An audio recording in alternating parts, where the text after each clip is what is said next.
হয় নমস্কাৰ। ৰাতিপুৱা ভাগৰ ডাঙৰ খবৰ ৰূপহী জ্যোতিনগৰৰ ড্ৰাগছ কণ্টেইনাৰসহ দুজন যুৱক আটক।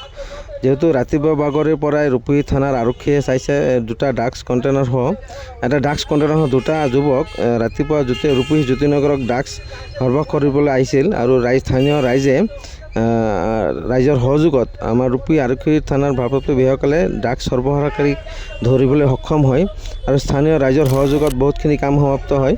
যেহেতু চাইছে ৰাতিপুৱা ভাগৰ পৰাই প্ৰায় 7টামান বজাতেই দুটা ড্ৰাগছ সৰবৰাহকাৰীক ৰাইজে আটক কৰি ৰূপহী থানাৰ ভাৰপ্ৰাপ্তসকলক খবৰ দিয়াৰ পিছত ৰূপহী থানাৰ ভাৰপ্ৰাপ্ত বিষয়াসকল গৈ পেলাই হাতলতে দুটা ড্ৰাগছ সৰবৰাহকাৰীক ধৰিবলৈ সক্ষম হয় আৰু চাইছে কিমান ডাঙৰ ঘটনা। সিহঁতৰ ড্ৰাগছ সৰবৰাহকাৰীক নতুন বাইক এটা লৈ আহিছিল।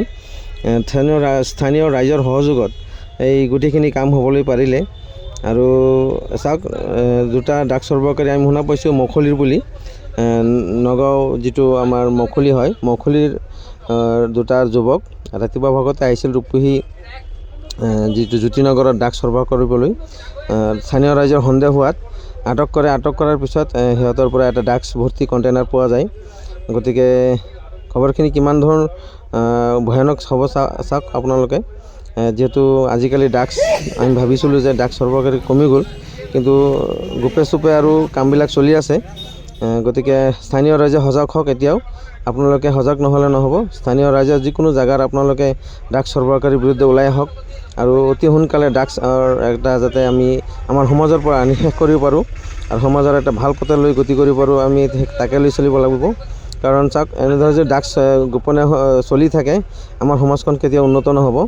গতিকে স্থানীয় ৰাইজৰ লগত ৰূপহী আৰক্ষী থানাৰ ভাৰপ্ৰাপ্ত বিষয়াক ধন্যবাদ জনাইছোঁ যে আপোনালোকে এনেবোৰ কামৰ আমাৰ লগত সহযোগিতা কৰিছে আৰু আগন্তুক দিনত ড্ৰাগছৰ বিৰুদ্ধে আমাৰ স্থানীয় ৰাইজৰ লগতে ৰূপহী আৰক্ষী থানাৰ ভাৰপ্ৰাপ্ত বিষয়াসকলে যাতে এনেধৰণৰ মাৰধৰ কৰি কামবিলাক চলাই থাকে, যাতে কোনো ড্ৰাগছ সৰবৰাহকাৰী কোনো ধৰণৰ স্থান নাপায় আমাৰ এইখিনি কামত।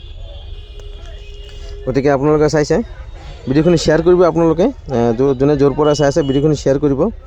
যিহেতু ড্ৰাগছৰ বিৰুদ্ধে আমি সকলোৱে সজাগ হ'বলৈ সময় হৈছে, এতিয়া নহ'লে আৰু কেতিয়া। কাৰণ ড্ৰাগছ আমি সমাজৰ পৰা নিশেষ কৰিব লাগিব। যেতিয়ালৈকে ড্ৰাগছ আমাৰ সমাজত থাকিব তেতিয়ালৈকে আমাৰ সমাজখন কেতিয়াও উন্নতি নহয়। গতিকে আপোনালোকে ড্ৰাগছৰ বিৰুদ্ধে ওলাই হওক, দলে বলে যোগদান কৰক আমাৰ ড্ৰাগছৰ বিৰুদ্ধে। এনেধৰণৰ ৰাইজে চাওক কেনেধৰণে ছাপোৰ্ট কৰিছে। স্থানীয় ৰাইজৰ সহযোগত আগত থকা দুজন ড্ৰাগছ ব্যৱহাৰকাৰীক ৰাইজে ধৰিবলৈ সক্ষম হৈছে আৰু পুলিচক গতাই দিয়াৰ পিছত পুলিচে বাকীখিনি কাম সমাপ্ত কৰিব। গতিকে আমাৰ কথা হ'ল যে ড্ৰাগছ আমাৰ সমাজৰ পৰা নিশেষ কৰিব লাগে। ড্ৰাগছৰ বিৰুদ্ধে আমি সকলোৱে ওলাই আহিব লাগে। আহক আমি সকলোৱে মিলি ড্ৰাগছৰ বিৰুদ্ধে ওলাই আহোঁ আৰু আমাৰ সমাজৰ পৰা ড্ৰাগছৰ নাম আমি একদম মুচি পেলাওঁ যে ড্ৰাগছ কোনো ধৰণৰ বস্তু আছিল। গতিকে ইয়াক আমি শেষ কৰিবলৈ আমাৰ সমাজৰ গোটেইখিনি মানুহ আমি একেলগ হ'ব লাগিব। সমাজৰ গোটেইখিনি গাঁৱৰ মানুহে আপোনালোকে একেলগ হৈ ড্ৰাগছৰ বিৰুদ্ধে ওলাই আহক। আগন্তুক দিনত যাতে ড্ৰাগছ এনেধৰণৰ কোনো ধৰণৰ সৰবৰাহকাৰী আমাৰ গাঁৱৰ পিনে আহিব যাব নোৱাৰে বা ড্ৰাগছ সৰবৰাহ কৰিব নোৱাৰে। গতিকে এইখিনি কাৰণে আমাৰ ৰাইজসকল ওলাই আহিব লাগে। আহক আমি সকলোৱে একেলগে ওলাই আহি ড্ৰাগছৰ বিৰুদ্ধে ওলাই যাওঁ আৰু ড্ৰাগছৰ আমাৰ সমাজৰ পৰা নিশেষ কৰি